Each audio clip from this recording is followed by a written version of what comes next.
So you wanna be a picture book writer, then you gotta write picture books. And you're gonna need a bucket load of bright ideas for titles, plots, and hooks. If you're partial to prose or you're raring to rhyme, then repeat after me. It's a challenge, but I'm gonna tackle each story 1 month at a time with 12 by 12. Okay, this is the story endings matrix.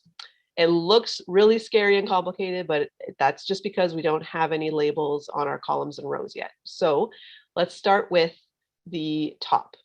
So the first label that we have in the story endings matrix, this is over top of the 2 columns, is the story goal. So what is a story goal?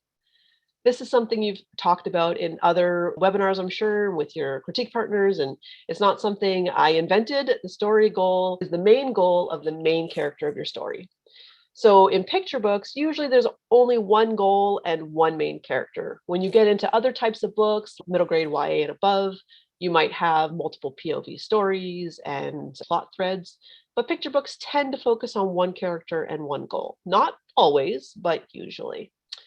Now, to figure out what exactly is the story goal, you have to consider a few different things because it's not always overtly written what the story goal is, right? Some stories will say X character wants to do this, and then you know what the story goal is. But other times it's not quite so clear, and we'll get into that when we get into the examples later. So things you can consider if you're trying to figure out what the story goal is, think about the problem that the character is experiencing. Usually the goal is going to somehow fix that problem.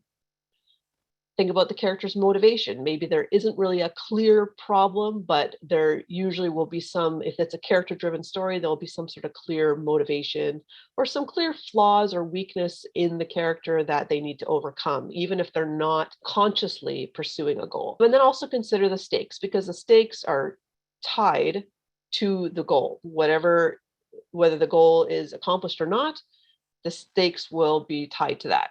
So if you think about all of these different pieces, you should be able to identify what the goal of the story is. And that's very important to using the matrix. So in most picture books, the MC, I'll be using MC a lot. That's the main character. I might also say protagonist, hero. There's some terms that are interchangeable, but the MC usually succeeds in achieving the story goal in a picture book. That doesn't always happen, but that's the most common thing in a picture book.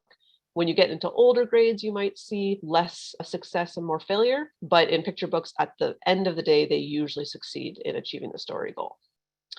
So let's go back to our matrix. So we know that the main label for the columns is story goal, but we also need the individual labels for the columns. You might have guessed by now that those labels are success and failure. So whether the character succeeds in achieving the story goal or if they fail in achieving the story goal, those are 2 different columns in the story endings matrix. So we've got our columns labeled. Now we need to go and label our rows. So on the rows, the main label is the story outcome. Now, the story outcome is not, again, something that I invented, but it's something you already talk about all the time, and we even mentioned it earlier. We're talking about the stakes. So usually when a character either achieves or doesn't achieve their goal, that isn't usually the end of the story. Usually something happens as a result of that success or failure. That's your story outcome. You might also know this as by other terms, such as stakes, consequences, costs, ways, or lessons learned. So these are all basically different ways of saying the same thing, the story outcome. So if the MC doesn't succeed, then X will happen. And what is that thing? That's your story outcome. So outcomes can be positive or negative. They're not usually 100% positive or 100% negative because nothing is that specific or clear, right? There's a lot of nuance. So there's usually a little bit of bad that comes with the good, but in picture books, there's usually more good than bad at the end. So when we go back to our story endings matrix and we look at our rows, we know story outcome is the main label for the rows, but we also need our labels for the 2 rows. And as you may have guessed by now, that would be positive and negative. In this case, in my story endings matrix, I have it as net positive and net negative because, like I said, there's a lot of nuance involved, and it's very rarely going to be 100% positive or 100% negative. So when you're figuring out whether or not the outcome of the story is a net positive or a net negative, you weigh the good and the bad to determine which is greater. And with picture books, in most cases, the net positive will win out.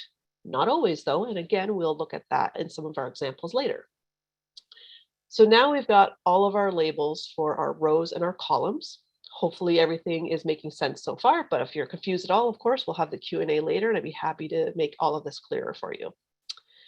Now, before we get into actually talking about the story endings that fill up the columns and the rows, first let's talk about the limitations of the story endings. Get into our story endings matrix.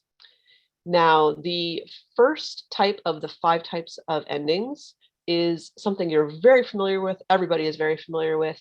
It's the happily ever after. So the happily ever after happens when the main character succeeds in achieving their story goal and the outcome is net positive. So happily ever afters, we see them all the time. They're a staple of the romance genre, and in picture books, they are the #1 type of story ending. This is typically because we like to leave our readers, with that sense of hope and happiness and just cheeriness. When it comes to little kids, we have a tendency to want to leave them with that sense of hope and positivity at the end, rather than the complexities that come with very unhappy or negative outcomes. That doesn't mean that picture books don't exist outside of the happily ever after, and I'm going to give you examples of all the different types of story endings, but by far the happily ever after, the successful story goal, and the net positive story outcome is the most common type of ending in picture. Do it together so never you fear. It's a handy little way to help you kick into gear. You're amazing, exciting. Look out, 'cause you're writing 12 by 12. 12 manuscripts. 12 by 12. 12 picture books.